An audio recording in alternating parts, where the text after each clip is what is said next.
drives, either an intrinsic drive like hunger, thirst, or sex, or an acquired drive such as one gets with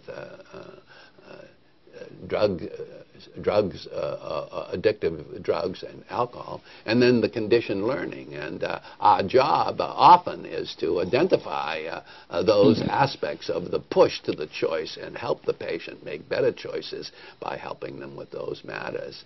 We certainly know that dealing with behavioral disorders, as in that bottom portion of this pie graph, are the most, turns out to be the major determinant of premature death in our population.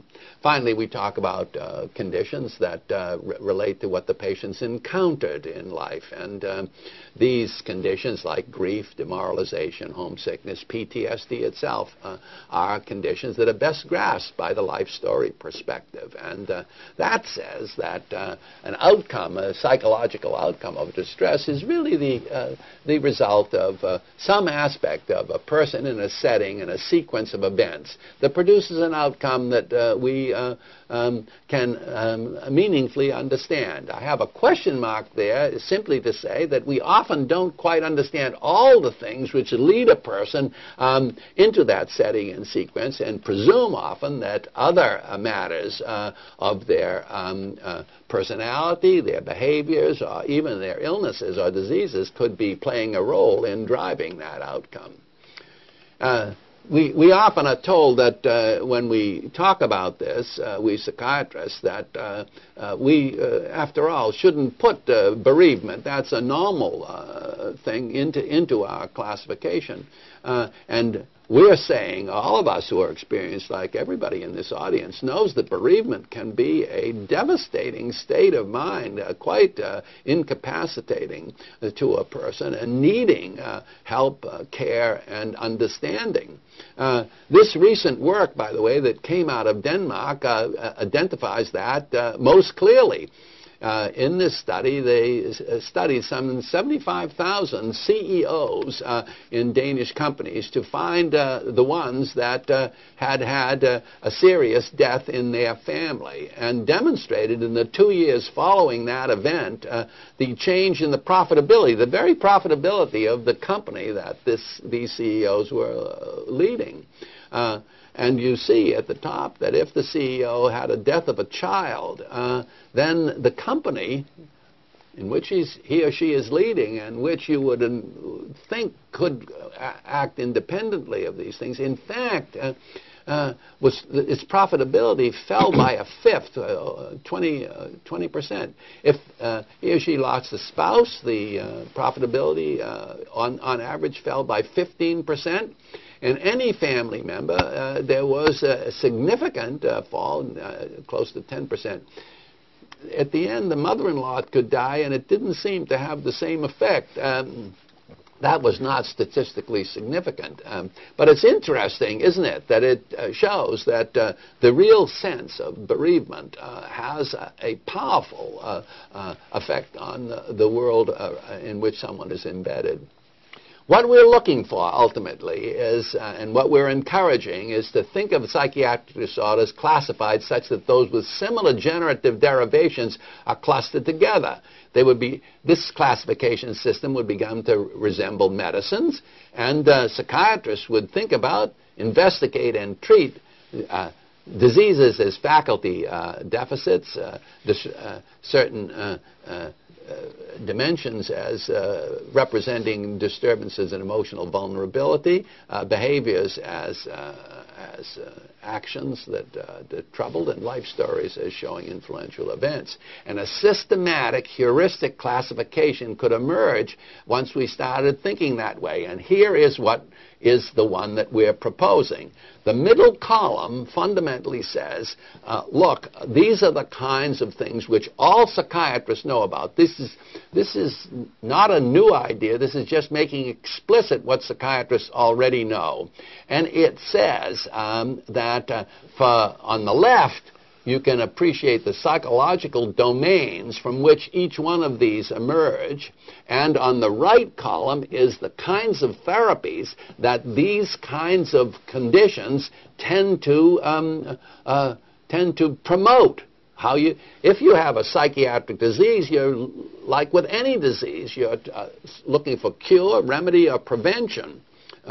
If you have a dimensional vulnerability, then the treatment, the psychological treatment, is to strengthen or guide the person in trying to find a better fit than they're often in when you see them. Behavior disorders you're striving to interrupt so that the patients can,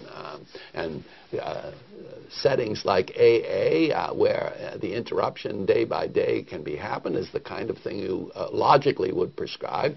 And the disruptive life encounters and life stories, such as produce PTSD, rescripting them and making the person see them in a different way than just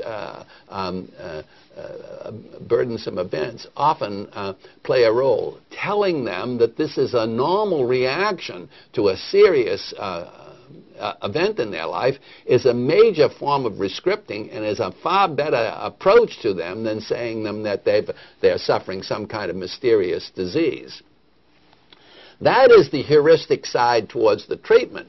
The heuristic side towards research, of course, works in the other direction from this column. We should be, and we can be, studying both in the psychology laboratory and from the psychology laboratory, the neuroscience side, just what the brain, how the brain is built, for example, to produce goal-directed motivations. That's one of the domains of research in neuroscience and neurophysiology that I worked with my colleague Timothy Moran and other friends.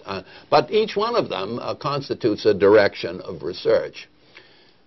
So what's my view? My view is that we psychiatrists should demand that the DSM-5 editors bring something better to the table than just another field guide with changed terms in it, specifically a classification that serves heuristic functions as do the perspectives. Now, I appreciate that we can't, at this moment, discard the DSM criteria because people are accustomed to it, and particular investigators, of course, are very pleased to be able to use the DSM criteria for inclusion and exclusion criteria in their particular research with particular events.